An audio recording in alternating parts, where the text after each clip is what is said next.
Alright, this one's number 6. It's number 6. And I apologize for these being in 3 different videos. Just presentation wise, I just felt that this would probably be the best way is to you see me graphing them and go through the process. And then these, I just wanted you to see the actual graph that's in front of you, and then maybe just kind of work backwards from there. So looking at this, there's no holes in the graph. So now we're looking at roots, and we notice that we have some. We have one right here, right? This particular point. Right, so it means that we have a root at -2. Let's see if I can write that in over here. So -2 is a root. And then we're looking at our asymptotes. Alright, so we go back to the highlighter over here. So it looks like we're getting right along this green line here. An asymptote. And if you look, it looks like it's right here at x equals 3 is where it's getting really close to, but not quite touching. So we know that we have a vertical asymptote at x equals 3. Tangency, there's no bouncing. We don't see any type of bouncing on the graph. No togetherness, so we don't look like we have any tangency or togetherness. In behaviors, looks like we do maybe have some in behavior. This one's flattening out, so is this one, and it looks like they're both approaching the same y value. If I highlight it right here, maybe you can see it. Try a little different way here. So it looks like it's going right along that area. Both sides are approaching a particular y value. It looks like it's a y value of 1, right? So that's a point, not a point, it's just me kind of highlighting that particular y value. So that would be our in behavior, the horizontal line, horizontal asymptote of y equals 1. And then the last thing we look at is our y-intercept. Alright, so I'm going to come back to the y-intercept. Let's see what we can do here. First of all, we know that we have -2, 0, right, as a root. So if we were to have, f of x over here, trying to develop our graph, the way we get that -2 is if the numerator had an x plus 2. So if I wrote x plus 2, alright, and then the denominator has a vertical asymptote, right? X equals 3, so that means our denominator would have to have x minus 3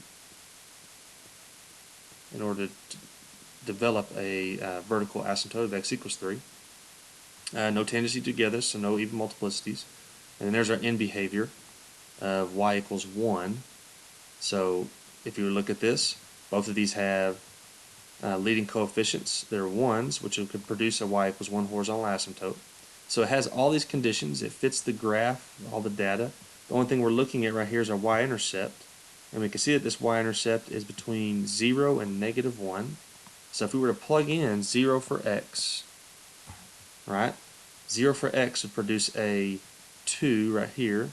So let me try to see if I can fit it in over here. So f of 0, right, that would produce a 0 plus 2, which would be 2 in the numerator, and a 0 minus 3, which would be a -2/3, or -3 in the denominator, which means that f of 0 equals -2/3, and you can see by the graph, as far as the best of our knowledge, that that would definitely fit the situation. So having a y-intercept of -2/3 is good. That'll fit. So there's our, we worked backwards. We were given the graph. Here's an f of x function that would fit this particular graph. Alright, let's look at number 7. Alright, so number 7. Doing the exact same process. We have some roots. We have one right here at -1, 0. And it looks like we have another one right over here at 2. Alright, so that would be 2, 0.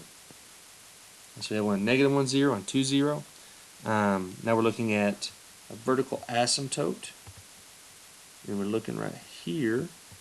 There's definitely something going on along this vertical asymptote. And it's kind of tough to tell. But if you look at this particular graph on the left, it's definitely crossing over this particular vertical line, which what is that? That's -3. So it's going past -3, it's going to continue to go here to the right, but not go past this green dash line that we made. And the one over here from the right, you can definitely see is approaching that x value of 2, right? So our vertical asymptote, or -2 rather, our vertical asymptote is x equals -2. We definitely have togetherness along that vertical asymptote. So we know that something's going along, or going on at x equals -2.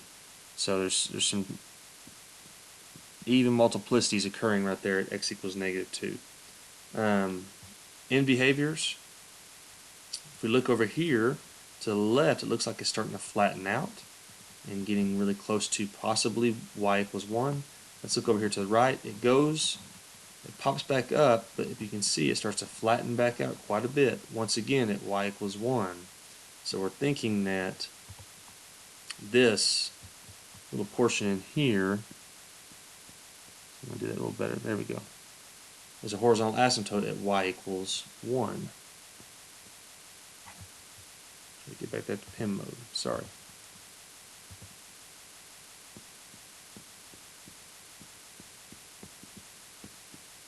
Alright, so once again, let's kind of see what we have here. We have f of x. We have our roots of -1 and 2, so that would be x plus 1 would produce our -1, and x minus 2 would create that 2, 0 root. And then we know we have a vertical asymptote at x equals -2, so we would get that is if we had x plus 2 in our denominator, and then it has togetherness at that vertical asymptote. So we want to make sure that we have even multiplicity, so we'll put a square right here, our x plus 2. And then if we look at this, this would be an x squared on the top and x squared on the bottom. So our leading coefficients would be, our leading terms would be x squared with leading coefficients of 1, which fulfills our y equals 1. So the last thing we're looking at is, the y-intercept right here. Once again, it's between 0 and -1. If we were to plug in 0 for x, there we go. Okay, so we plugged in 0 for x, that's going to be a 1. See if I can squeeze this in here. That's become a -2, because 0 minus -2. Alright, and then all over 0 plus 2, which we know is 2 squared. So we're going to have a -2 on the top. We're going to have a 4 on the bottom, which is -1/2. So our y-intercept is 0, -1/2, which certainly does fit our graph once again. So here is our f of x function. Apologize, it's kind of hard with our system here, but we're making it do. We're doing good. Online learning, we're getting it.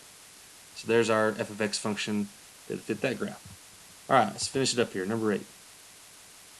Alright, so number 8. Yikes. Don't make fun of me for that one. Number 8. Roots. Looks like we have one right here, -3, and another one at 1. -3 and 1. Alright, vertical asymptotes. Looks like we have one right through here. Something getting really close.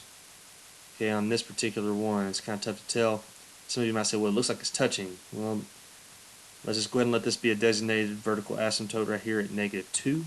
So x equals -2. And then we look over here on the right. It's same exact thing. It's approaching 2.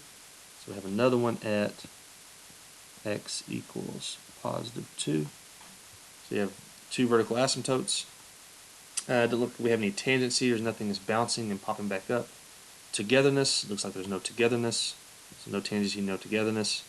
In behavior, looks like right in here, I'll use a highlighter on this one, that we do have on the ends, on the extreme left, as x approaches -infinity, our y value seems to be getting closer and closer to 1.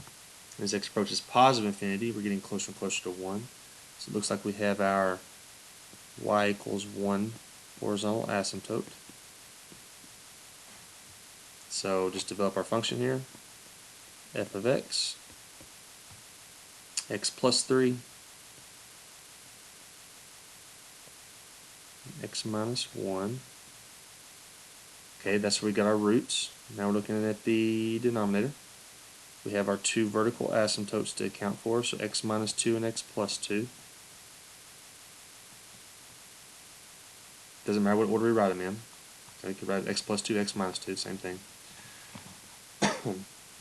No tangency, no togetherness.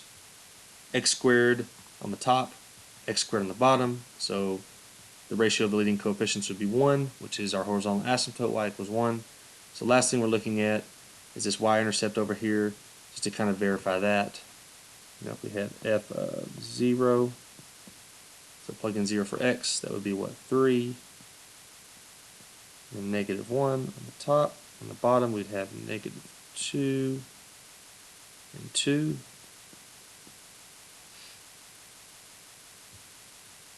So that'd be negative 3 over negative 4, which would become a positive 3/4. So if we're looking at this, that definitely looks like it could be 0 3/4. So our y-intercept is 0 3/4. And there's our function. Now it works backwards. So hopefully this has been good. I know it might have been a bit longer videos, but I didn't want to rush through it. I want to make sure that I gave you some structure to it, but there's no discussion in class. It's just me kind of rolling here. So it's hard to get feedback. It's hard to kind of see how you're thinking about these.